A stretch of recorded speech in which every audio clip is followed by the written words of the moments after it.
What's up, guys? It's me, Grey Wolf, back here to do another video for you.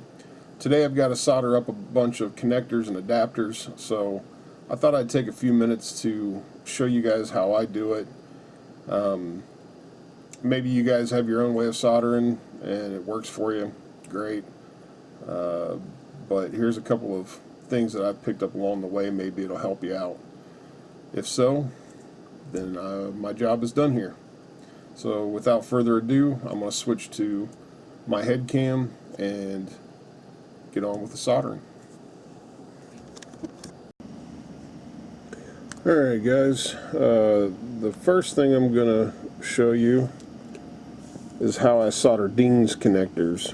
And before I actually demonstrate on a Dean's connector, I wanted to kind of write this out on paper so you get an idea of what I'm doing, so you don't miss what I'm doing. So let's just pretend that this is a Dean's plug right here, and you got your vertical tab, which is your positive, and then you got the horizontal tab, that's the negative, right? Okay, don't criticize my drawing skills. So basically what I do is, of course, I tin my iron, and then when I take that tinned iron and I lay it just across the edge, the very edge of that connector.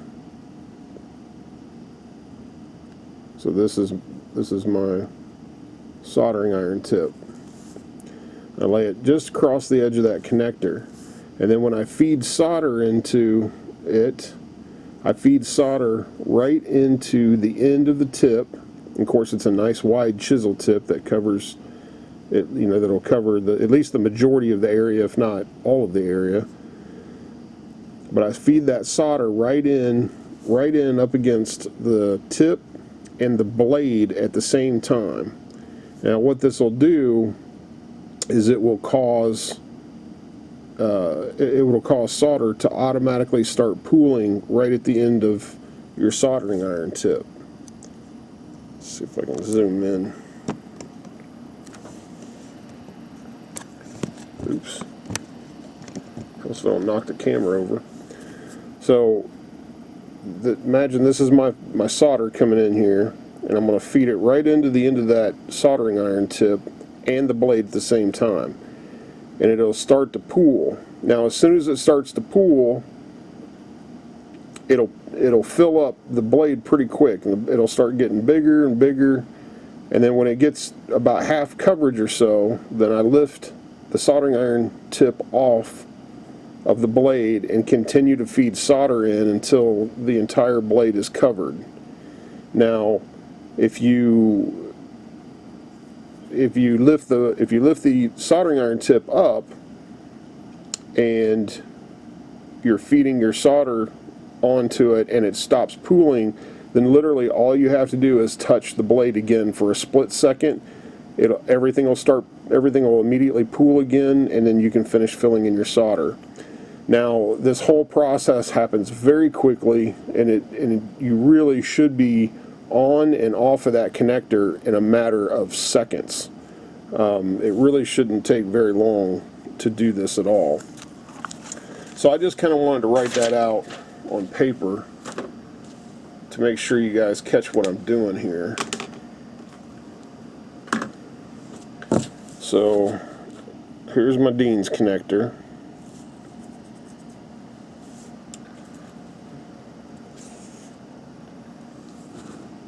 And again, let me clean my iron off here. And again, all I'm going to do is barely cover the corner of that and feed the wire, or feed the solder right into both of them at the same time. Let me see if I can get a better angle with this.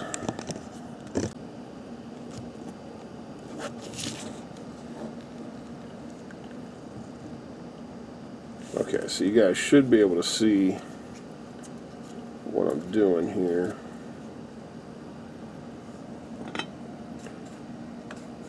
Now again, I'm going to tin my tip, as you should always do. And now, just on the corner, feed the solder in. It'll start pooling, and as you can see, literally that quick. Literally takes 2 seconds to tin a Dean's connector. And this is where people go wrong when they first try to learn how to solder a Dean's connector. Most people, they don't know how to solder properly, or they're not aware that with Dean's connectors you need to be on and off of it very quickly. But if you feed that solder in from the sides, it'll work. And I'll do the other side for you guys real quick. Again here.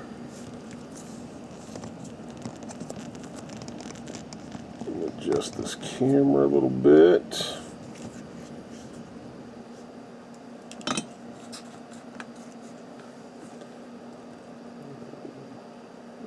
Tin the tip. And then on, feed the solder, off. So here, I didn't get quite, in fact my solder stuck to the connector. So all I'm going to do is just touch the edge, everything will pool again real quick, and then you can continue.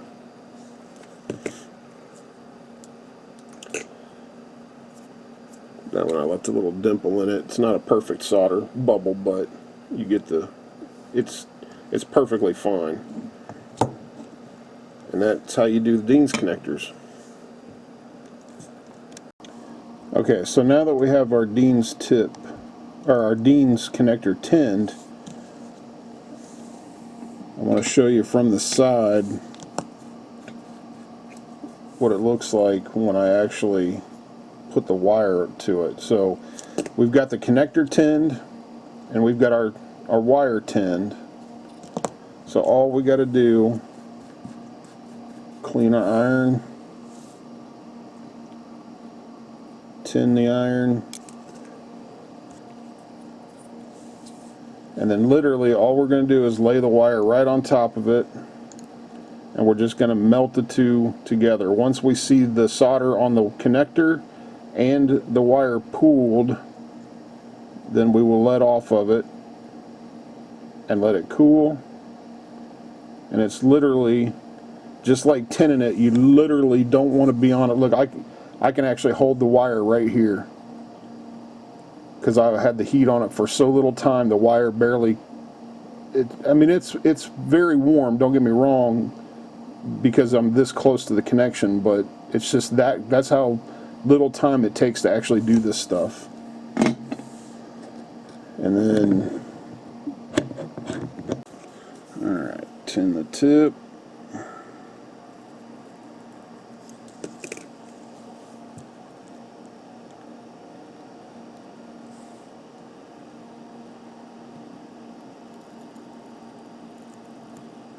They're both pulled.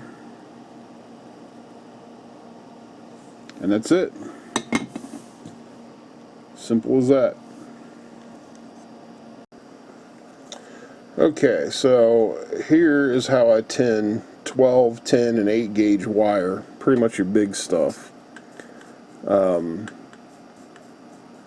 Now for big gauge wire, you're going to want a big chisel tip for your iron, because you need to be able to cover as much surface area as possible. And again, just like the Dean's connector, I'm going to tin my iron, I'm going to apply heat to the underside of the wire, and I'm going to feed my solder. I'm going to feed my solder at an angle into the iron and the wire at the same time. Now what this will do is down toward the bottom here, where I'm feeding that solder in, the solder will quickly start to melt and be absorbed into the bottom side of the wire. Once that starts to happen, Then you can move your solder up further. I should hold the solder closer so it's more stable. So I'm going to start at the bottom, and then as I see solder absorbing into the wire, going further and further up the wire, I'm going to move my solder feed into higher points into the wire until I'm up at the top of it, feeding it all the way in. Now, I'll admit I'm kind of a messy solderer when it comes to wire, because I like to make sure I got more than enough on there, because I hate when I solder wire and then I look at the underside of it and the underside of it's not completely tinned, and then I have to go back and do it. So I tend to put too much solder and then flick the excess off right at the end, and I'll show you what I mean. Let me get set up here. So again, as always, we're going to tin our iron. Let me get my exhaust fan up here. So we're going to start here, and if you watch, I'm going to feed this wire into the bottom, and then I'm going to move up to the top as I see it pooling at the top. Then I'm going to put excess and then flick the excess off right at the end. And we'll do it again on this black wire.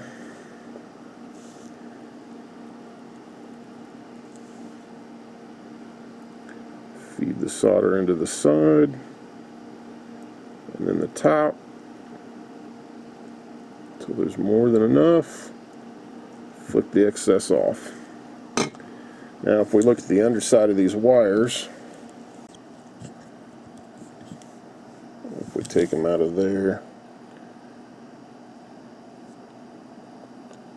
as you can see, the tin is covered all the way around, and because we flicked the excess off right at the end, there's not a big glob of solder left on the end of it. Show you guys is my solder reflow station, which you guys have seen it before. Well, at least the RCT members have seen it before. If you do a lot of soldering like I do, even if you don't actually need a solder reflow station for what it was designed for, which is to reflow solder on circuit boards, I'm telling you, for the money, it is the best thing ever for heat shrink. And it's so easy to use. You turn it on and it just sits there and does nothing when you're not using it. And then like today, you know, I've made this adapter, these two adapters, I made a charging cable, I made a couple other splitters. So, you know, I've used a lot of heat shrink tubing today. So when you pick this thing up, you'll see it's starting to heat up. I've got it set to 200 Celsius, which is a pretty good temperature for heat shrink tubing. It won't melt the heat shrink tubing, but it's definitely hot enough to shrink it. And you can even, with this precision tip, you can even get it right up next to your fingers without burning yourself for those really short pieces of heat shrink. And it doesn't, and then, you know, this way too, your heat shrink doesn't get scorched. And some of you might not care. I'm kind of a perfectionist like that.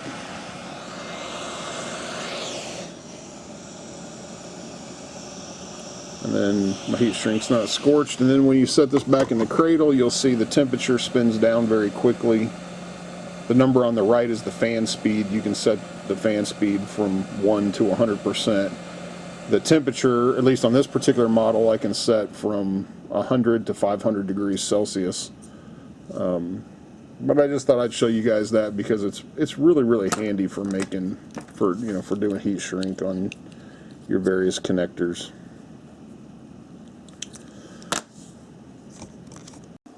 All right, we're back. So I just wanted to take a second to show you guys this. It's just a piece of 2x4 that I drilled a bunch of holes in for my bullet connectors, you know, 4mm, 3.5, 2, 6, 5.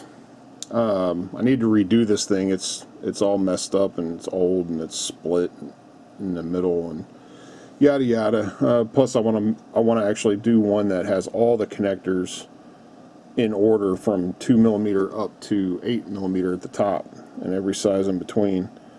But anyway, you know, it's really nice for doing bullet connectors, and I do 3 holes, mostly just for motor connectors, which are typically 4mm, but you know, you can do however you want. But all right, and then the last thing I wanted to show you guys was this liquid tape. This stuff is awesome. It's essentially, if you're familiar with Plastidip, it's essentially the same thing as Plastidip. It is liquid rubber that, when exposed to air, turns into solid rubber.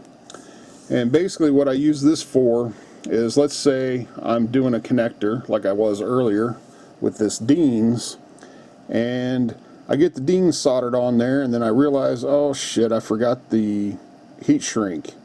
Well, instead of having to unsolder the connector and put your heat shrink on there and resolder it together again, you can just take liquid tape and cover the whole end, and it turns into a solid rubber, and you will never have to worry about it, and you don't have to keep taking your connectors back apart to insulate them. You don't have to use crappy electrical tape either. So I just thought I'd share that with you guys. This stuff's a lifesaver. They make it in a bunch of different colors: black, green, red, white. I buy white because it's the cheapest. I don't have any idea why. Red is like $10 and something. The almost $11. The black is like 10. I forget what green is. Well, white's only like $5.54 a bottle. So I just buy the white. So there you go.